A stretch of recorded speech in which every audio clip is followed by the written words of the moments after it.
Love the light. Good morning, everybody. Glad to see you. I'm glad you're here. Fourth Sunday of Easter. Isn't that amazing already? 4 Sundays of Easter already down. And the fourth Sunday of Easter always means this: Good Shepherd Sunday. Y'all knew that, though, right? No, you didn't. You're just like, oh, okay. Yeah, okay. Oh, that was good. Good Shepherd Sunday. The Good Shepherd Sunday is always the fourth Sunday, which means the image or the metaphor or the part of Scripture that we're going to use today is Jesus as the Good Shepherd. There you go. See, we're not trying to trick anybody here. We're just straightforward message. And so, why the fourth Sunday? I anticipated that question because I had the same question. Why the fourth Sunday? Because it's not on the third Sunday. And I'm not trying to be a smart. No, I'm really not. No, it used to be pre-Vatican II. It was on the third Sunday. And then after Vatican II, I don't know why, they moved it to the fourth Sunday so they could have more, as it said, readings towards about the resurrection passages. So this Sunday, go ahead. That was in the 60s. Vatican II was in the 60s. 19. It was their, they got together and kind of did their own reimagining of how they did some things. Well, I don't know that the Catholic Church has ever been unorganized, but they kind of got together to every once in a while, everybody needs to kind of sit down and kind of rethink some things. And fortunately for them, they did away with Latin in the 60s. I mean, it only took them, 400 years. But they moved it to this Sunday. So once this Sunday happens in Easter, the passages that are previous to this are resurrection passages, or post-resurrection passages, where we talk about Jesus. Now today, notice we're in John chapter 10. This isn't, he's still alive here. This is pre-resurrection passage. But it is an emphasis on this notion of the Good Shepherd and how that calls us to think about who Jesus is going forward from resurrection on. So, so the other passages, like the next weeks, will start preparing us for Ascension Sunday, or Ascension Thursday, actually. And I just don't have a service on Ascension Thursday, okay? I just kick it to the Sunday. You can thank me later. But also, I just don't want to have my feelings hurt of how many people might or might not show up on that day. But Ascension, the notion of when Jesus ascends and then Pentecost takes place in always, of course, Acts chapter 2. So that's what we'll be kind of focusing on after this week of Easter. So the day, everything, all the images, every notion, we start thinking about the Good Shepherd. And then that kind of takes us to this other place, or at least, maybe in my head, because I do think about all the times growing up in churches that I was a part of who had stained glass, and there's always a picture of Jesus as the shepherd. It is a central thought to who we are as God's people and who Jesus is with us. And how, there's, like I said, in Church of God, Anderson, Indiana, or in Wise, Virginia, that I grew up in, there's this big mural on the wall of Jesus, on the side of the hill going after the one sheep, There's not, in a white robe, yeah. And in there he's going after him. Or there's the one we see the one where he's got the sheep around his neck and he's carrying him, and it's always this sense of of care and compassion and assurance that we have in who Jesus is for us as his people. And that's kind of what this day is supposed to instill in us. And so it's also interesting. I kind of like it because of what the passage we're going to read talks about too. And of course, the psalm for this day, 99% of the time is going to be Psalm 23, right? The Lord is my shepherd. And guess what? Today, and guess what? You're going to do it in unison. You know why? Because I do that every year. Why? Because it's the one that people, it is amazing how people connect with that passage and how the sense of assurance and calm and notion that it brings to us when we say it together. So, I like it. And I like it when we all say it together. It's kind of nice. Okay, so here we go. John chapter 10, 22 through 30. And at that time, the festival of the dedication took place in Jerusalem. It was winter, and Jesus was walking in the temple in the portico of Solomon. So the Jews gathered around him and said to him, "How long will you keep us in suspense? If you are the Messiah, tell us plainly." Jesus answered, "I have told you, and you do not believe.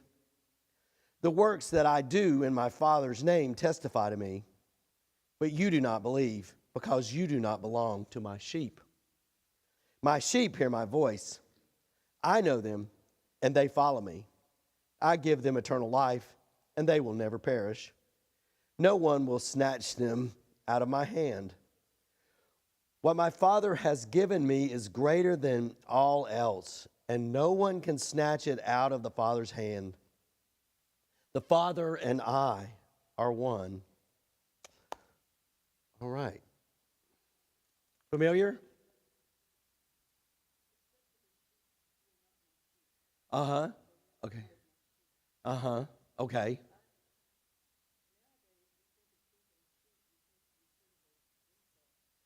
Yeah. Why? Yeah, today, we do, it is interesting, that whole notion, I keep up with social media probably too much and read a lot of comments towards people or at each other, and everybody is now, it seems like whatever side you're on, whatever side there are, that now if you're not on my side, you're just a sheep, meaning you just follow. Right?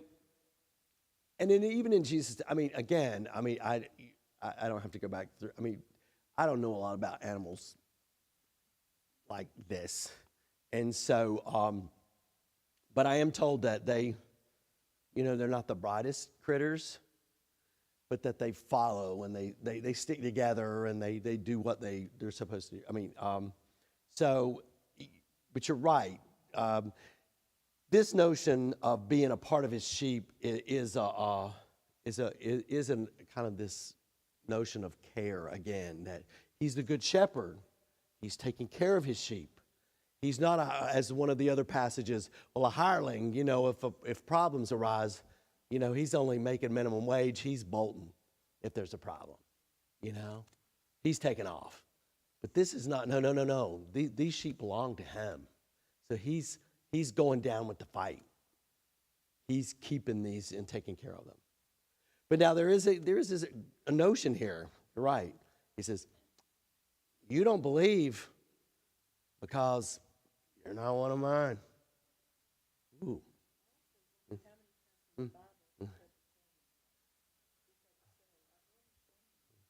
Oh, yeah, that's it. Well, that is kind of interesting. Yeah.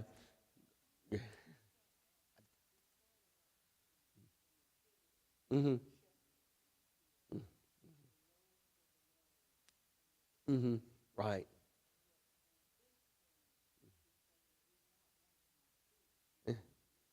Mm-hmm.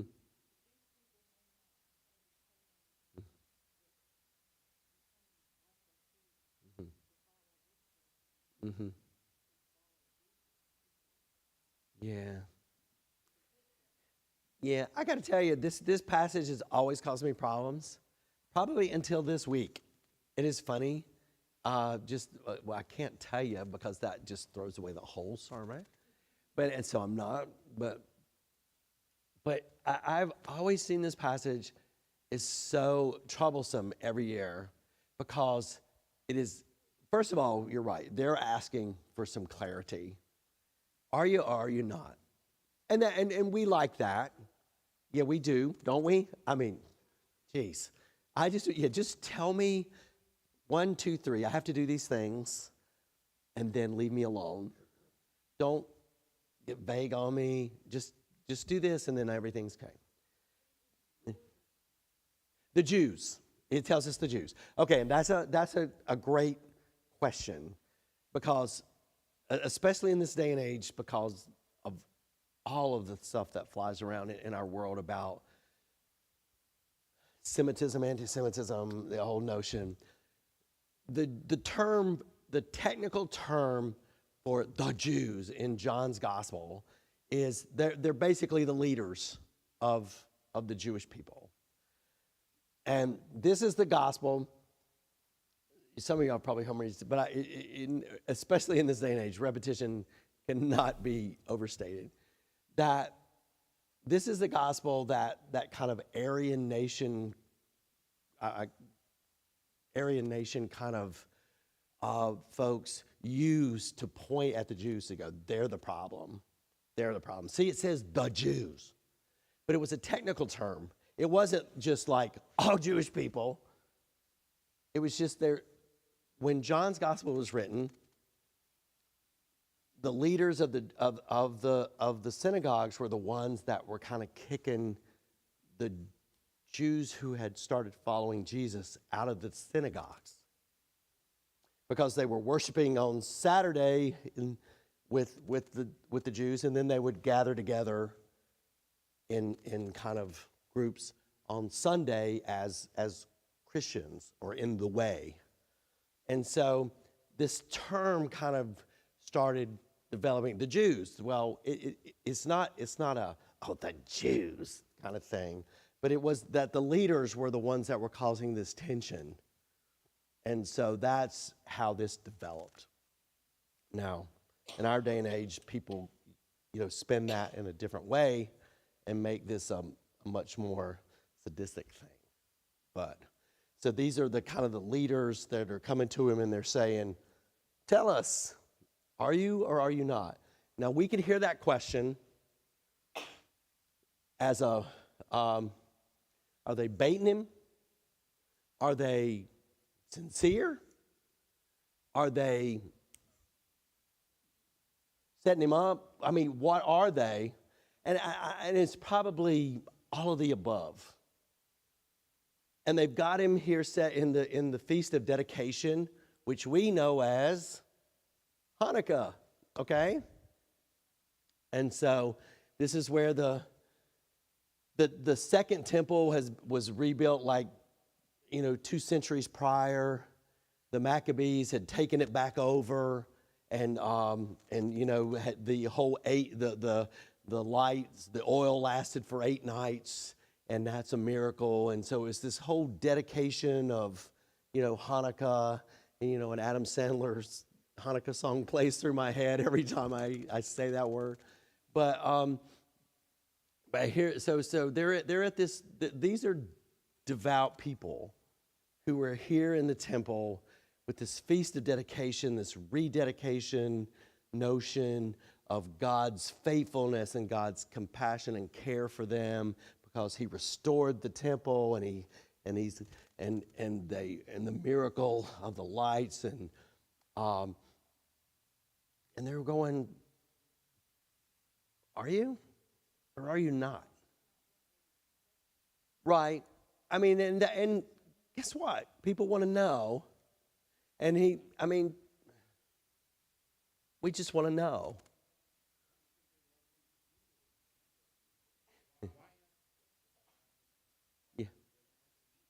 Right. Well, yeah. And also, let's be real honest. When we ask this notion if someone is the Messiah, if they tell us, what do we think? I guess the 70s, Jim Jones said he was the Christ. And what did we think of Jim Jones?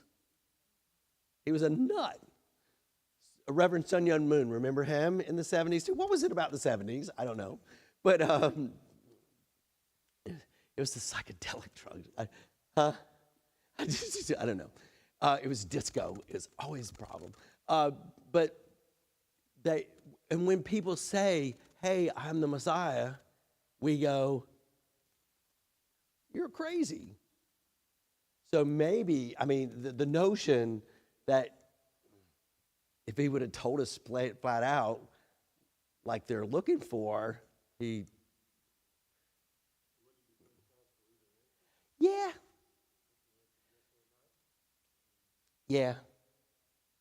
It's a toughie. And so he gives them a vague answer, and you're right. A lot of times the Messiah tells us things, and we ask for answers, and we don't like the ones we get. Yeah. I always say, think about when Jesus, some of the answers he gives. Hey, y'all, pray for your enemies. What? I don't want to do that. It doesn't sound like fun. Love your enemies. We don't want to do that. Turn the other cheek. Who wants to do that?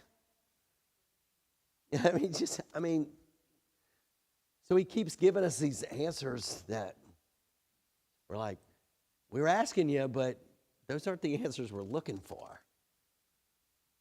And then what does he tell them? They don't believe because they are not a part of his fold.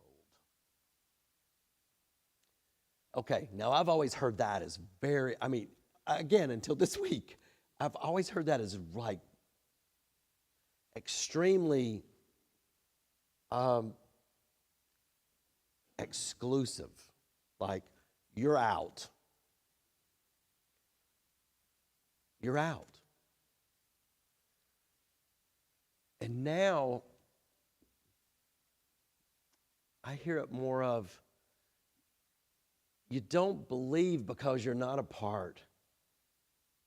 But that doesn't mean you can't be.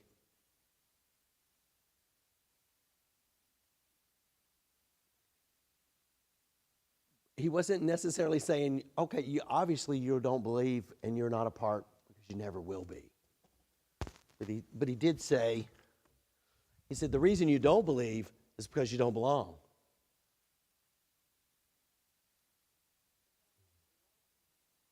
Oh, yeah, but okay, and interestingly enough, oh my gosh, y'all, I'm like, again, how in the world could I be doing this for all these years and think about it, that belief comes first? And according to Jesus here, belonging comes first. Oh. He says, you don't believe because you don't belong.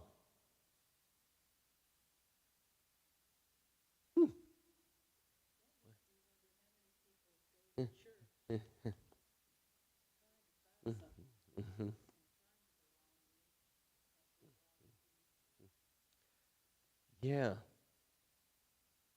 And it really hits at a lot of things that I've always thought about myself. But let's think about this, y'all.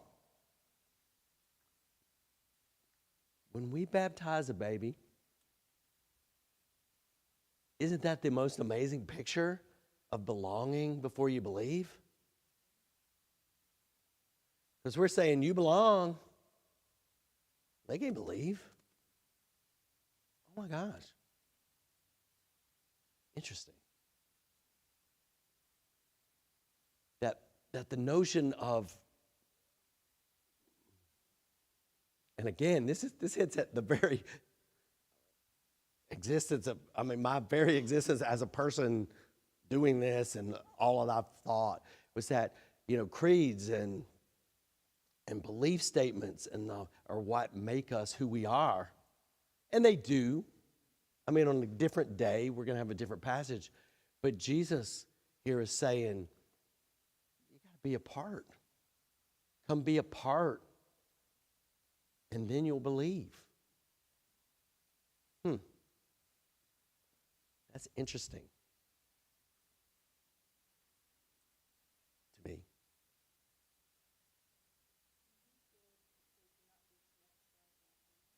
Yeah.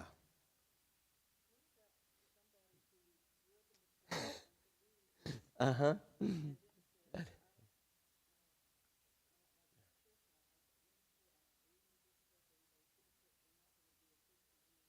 Yeah. Wow. I wish I had to answer that question. Everybody here that, what about the person who rejects it? I don't know. I have no idea. But I will say this, having grown up in a part of the faith that was like, boy, at any given moment, you're lost because of the wrong turn that you make in your life. Well, he wasn't a Christian to start with. That there's a greater sense of, as one of my undergraduate theologian professors used to say, that God has greasy palms and that we just slip out of his hands very easily. He said that Deucing, doesn't that just sound like him? But he was like this 6'10" guy. But this notion that there is a tighter claim on who we are because of God, not because of us. And hopefully that is the part of this good shepherd that's more assuring to us than anything. Because if I have to leave it up to me to be the glue that holds me, I find that extremely terrifying. But if it's God that's holding on, okay, that makes me feel a little better. And that the sense of connectedness to the sheep, to the flock,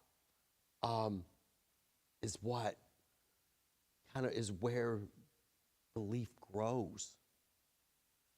It's kind of nice to me.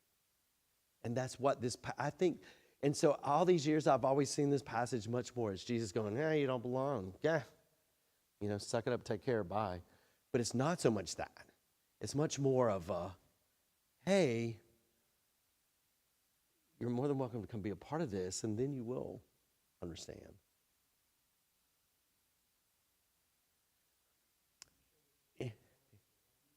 Yeah, the sheep are the ones that belong.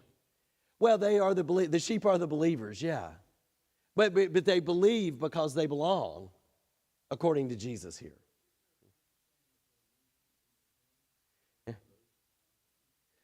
Yeah, that's a different day. I know. I know. I know, Don. I know. I know. It's just like, isn't it funny that we can play these people start doing verse.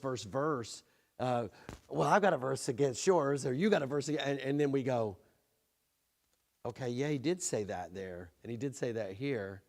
I know. Jesus offers us all of these different things, and I think that there's a tension in the faith that kind of the mystery of it that kind of holds us there. Yeah. Yeah.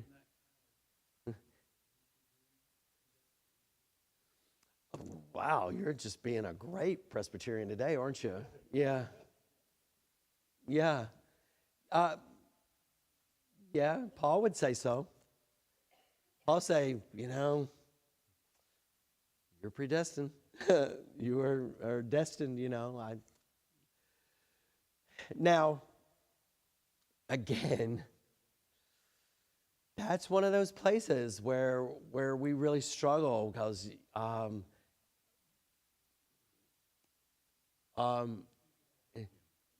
yeah. Well, no, I mean, because according to Calvin's perspective, if some are predestined to be in, then obviously some are predestined to be. And he was fine with that. He could live with that. I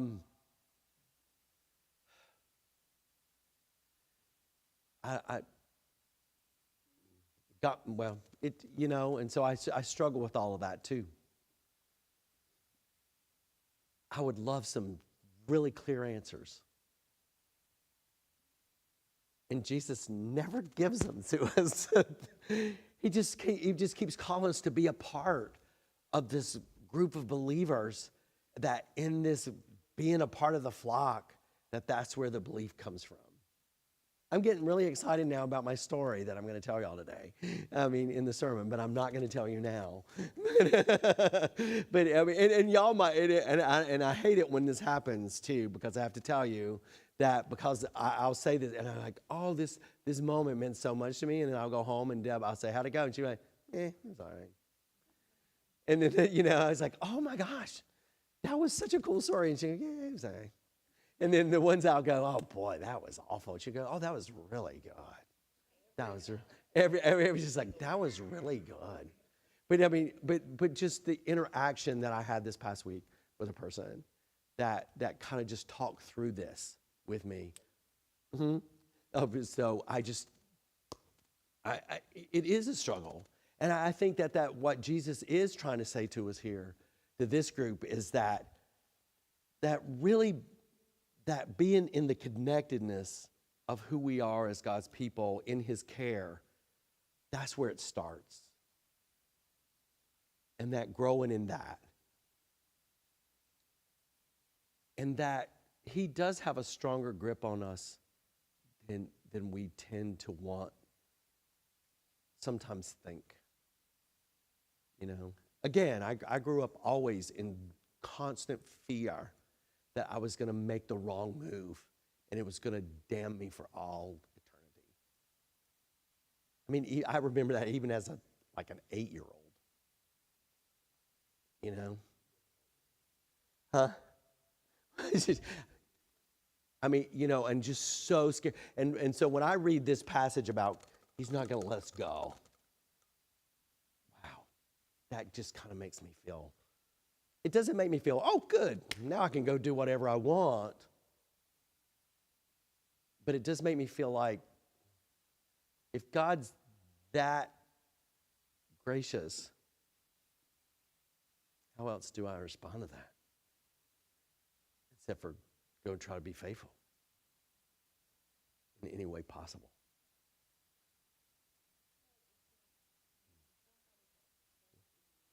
Mm-hmm. Yeah. Mm. Yeah. Mm-hmm. Yeah. Yeah. And we're going to hit that again this Sunday too, won't we? Every Sunday. I sound like a broken record, don't I? I'm going to say it again today. Hey, y'all, you probably fell short this week, more than likely. If you're anything like I am, you did. But guess what? And we can take that. We can take it as, yeah, good. God's going to just take care of us no matter what we do. Or we can take it as, what an amazing God that will hold on to us even in our, craziness, that we can once again be forgiven, that we can once again go, I'm going to keep going. I'm going to keep trying. I'm going to continue to be a part of the flock. I'm going to continue, even with all my questions, with all of my scriptures that bounce on my head, and I go, well, wait, whoa, yeah. But that there's this God who goes, I'm the good shepherd, and I'm going to be here, and we're going to walk in the darkest valleys, and we're going to walk in the brightest sunshine, together. And I'm not going to let go.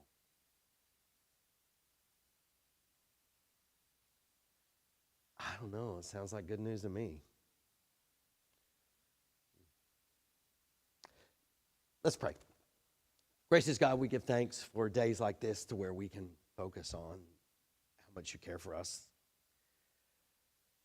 I don't know, so many times I feel like I just don't cut it. But yet you reach out and let us know that when we're in your fold, you've got us held tightly in your hand. And in a world that can be very chaotic, that's some pretty good news. It's in your name we pray.